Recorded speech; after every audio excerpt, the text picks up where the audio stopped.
Let's be honest, your house is one junk drawer away from being featured on an episode of You Know It, I Know It. Even your dog, who has to maneuver through the obstacle course of forgotten Amazon packages, knows it. But don't worry, you're not alone. We all have that one closet, or let's be real, entire room, that looks like it belongs in a post-apocalyptic survival bunker. Decluttering sounds simple in theory, just get rid of stuff, right? But if it were that easy, we wouldn't be drowning in expired coupons, broken headphones, and mysterious cords that belong to a device we haven't owned since 2007. That's why I'm here with expert decluttering tips you tried yet. Buckle up, because your cluttered home is about to get the reality check it desperately needs.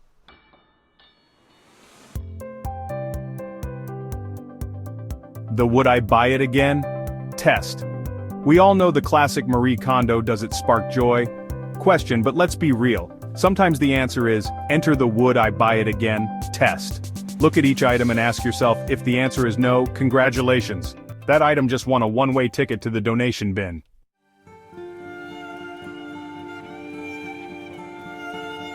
The lazy guest perspective.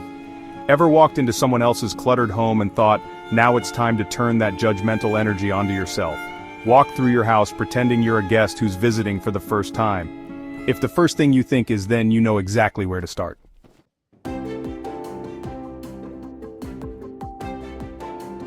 The 10-second decision rule. Some of us get paralyzed by the sheer of decision-making. That's how we end up with a collection of mismatched socks that might find their mate one day.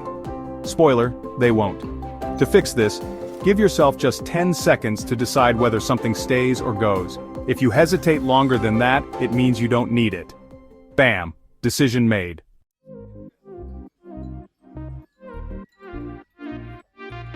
The one-year forget it box.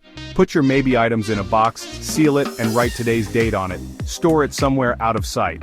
If you don't open it in a year, donate the entire thing without even looking inside. Trust me, if you didn't need it for 12 months, you won't suddenly need it next Tuesday.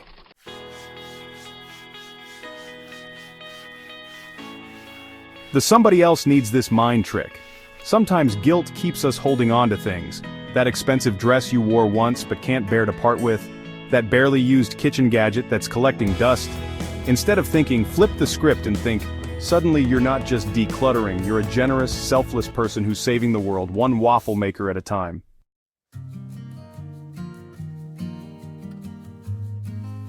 Turn it into a challenge.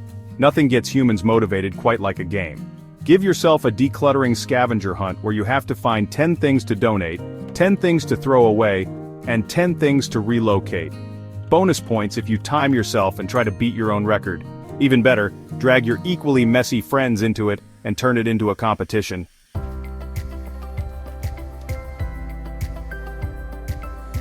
Declutter by category, not room.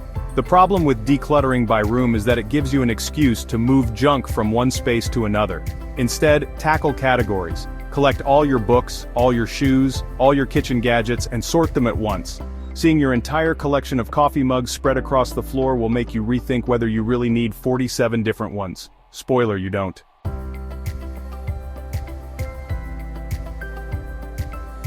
The 5-second happiness test. Hold an item and immediately gauge your reaction. If you don't feel a yes in 5 seconds, it's a no.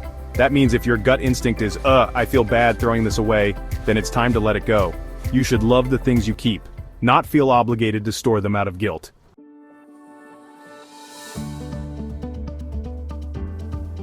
Implement the one-in, one-out rule. For every new item that enters your home, one must leave. Bought a new sweater? Say goodbye to an old one. Got a new frying pan? Time to retire the one with the questionable burn marks. This keeps your clutter from growing while forcing you to be intentional about what you keep.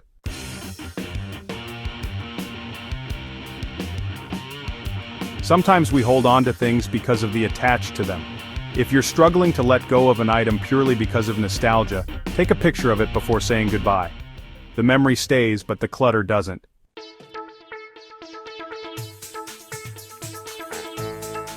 Use a decluttering buddy. Decluttering alone is dangerous. You'll start reminiscing about old concert tickets, flipping through childhood notebooks, and before you know it, 3 hours have passed and nothing has been thrown away. A decluttering buddy will keep you accountable, call you out on your excuses, and, if necessary, Physically wrestle that decade-old pair of jeans out of your hands.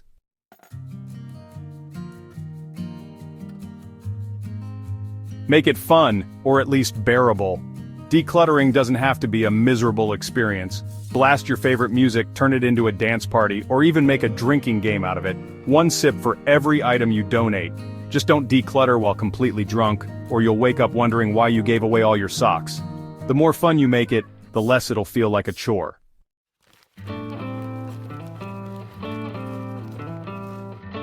Remind yourself why you're doing it. At the end of the day, the goal isn't just to have a tidy home, it's to create a space that feels good to be in. Less clutter means less stress, less time spent searching for things, and more room for what actually matters. Plus, think about how smug you'll feel when guests walk in and marvel at your newly organized space.